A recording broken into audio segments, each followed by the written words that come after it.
ladies and gentlemen, boys and girls. Today we are broadcasting the Biff and Buff program from the Art Institute in Chicago. The reason we are at the Institute is because the Art Institute in Chicago has one of the largest collections of Impressionist art in the country. And our program today is featuring Impressionist art. My brother Buff is in the gallery selecting paintings that we're going to use in today's program. This is Kacie Phillips, Executive Producer of the Biff and Buff program. Kacie, you're usually behind the scenes, selecting guests and doing things to get the program on the air. How does it feel to be in front of the camera this time? It's a change, all right, and I have many questions. Yeah, the Art Institute itself is a magnificent building on a beautiful location. Well, we hope we can answer some of your questions. The Impressionist art that we look at today in the 20th century, 21st century now, that is some of the greatest art in the world, was not accepted at first. The painters who did this work were considered to be people who just didn't finish a job. It looked like they had started and then maybe given up on it and didn't continue anyway. But the reason for that was because they painted outdoors and they wanted to get the moment. They actually brought their easels and paints and worked outside? Because they wanted to get that particular moment. An hour from now, the shadows are different, the sun has moved, and it's not quite the same. So they painted in quick, short strokes and very vivid colors. Black or gray was absolutely not an option with them. They did not use these colors. And what they did, for the first time in the history of painting, they were able to capture sunlight.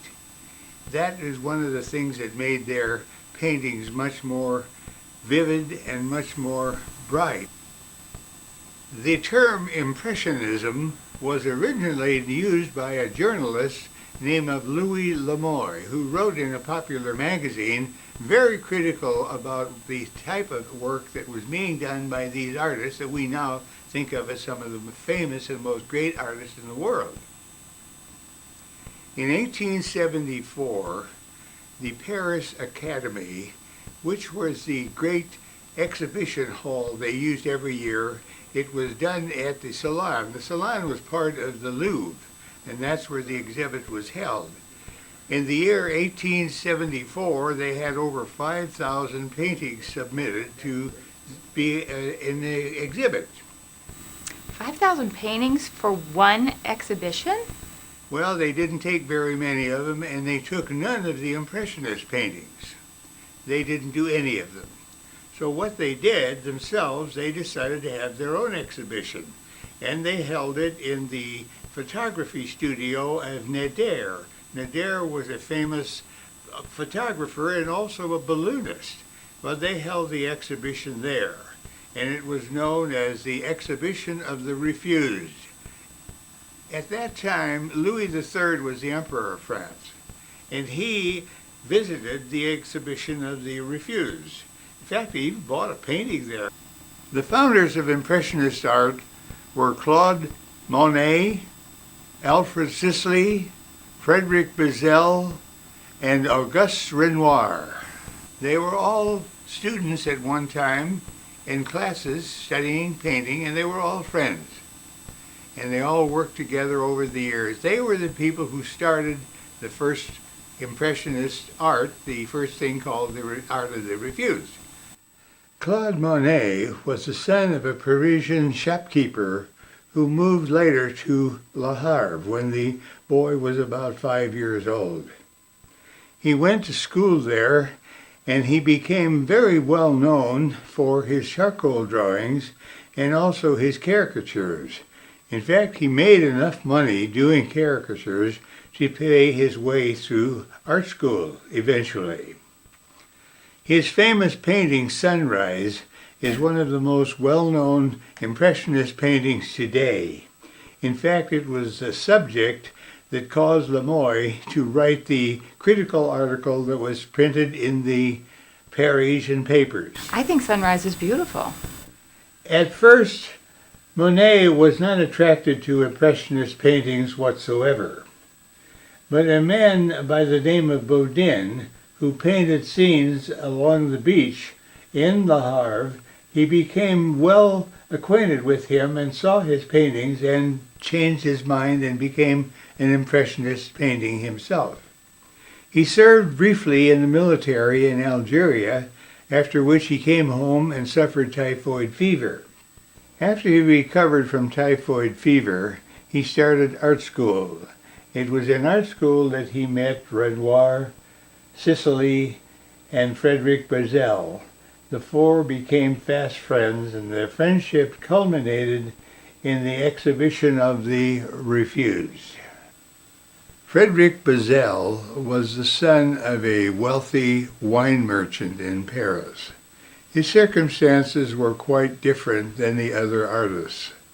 He had money to go to school, but his career was cut short by service in the war between France and Germany, the Franco-Prussian War, where he died. So his paintings are rather limited as compared to some of the other artists. As a student in art school, he befriended Renoir, Sisley, and Monet. And they painted outdoors. They were one of the first people to paint outdoors and to get the brilliant sunlight down on canvas. They actually brought their easels and paints and worked outside? They painted outdoors at Fontainebleau and Normandy. Much of his work retained a high finish and dark pastel. For example, his rendering of Negro woman with peonies. Most of his paintings were portraits of people. He did not do much landscape painting. His most famous painting known today is The Family Reunion. Alfred Sisley was the son of an English merchant living in Paris, and he remained a British citizen all of his life. He turned, after 4 years in London studying to be a businessman, he turned to art, and that became his career. And his landscape paintings today are recognized as some of the foremost Impressionist art in the world. He drew drawings mostly of things that happen every day, a snow scene, a railroad station, things that people were doing, and they showed life as it was in France at that particular time, in late 1800s. He concentrated on the quiet and slightly moving aspects of life in that part of the country. They showed how life was in France at that particular time. Renoir had a little bit more professional experience than his contemporaries. His father, who was a tailor, had moved to Paris. Young Renoir's artistic gift was initially put to use in a China pottery, where he worked as an apprentice, spending his lunchtime drawing at the Louvre, which was nearby. When the pottery manufacturer bought a machine that did the same work, Renoir lost his job. Eventually, he saved enough money to enter the École des Beaux-Arts. You talk about men. Weren't there women doing this type of art too? It was at this time that Renoir met Henri Fantin-Latour. Fantin-Latour placed 2 young women, Edna and Berthe Morisot, in art school to teach them landscape painting. Berthe and Edna Morisot, as well as many other women, such as Eva Gonzalez and Mary Cassatt, were equally important as the men in the development of the Impressionist art technique. And now all the links were in place that eventually became the Impressionist community. That's our show for tonight. We hope you've enjoyed your visit to the Great Chicago Art Institute, where we saw some of the world's greatest Impressionist paintings. Kacie, is your chance to get away from California for a while, get to Chicago to the magnificent Art Institute on magnificent Michigan Avenue, my hometown, Chicago, and see some of the great paintings that we saw today. Oh, I love it here. I'm glad to be here. And Biff, we appreciate your work in selecting these paintings today. You did a great job. We appreciate what you've done, and we saw some of the greatest paintings in the world today, thanks to your picking them out. There are so many beautiful Impressionist paintings in the Chicago Art Institute, it was difficult to choose. I tried to pick what I felt was typical of the work done by each of the 4 artists we featured in tonight's program.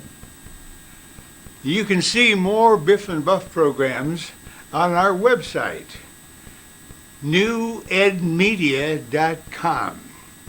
We'd like to hear from you too.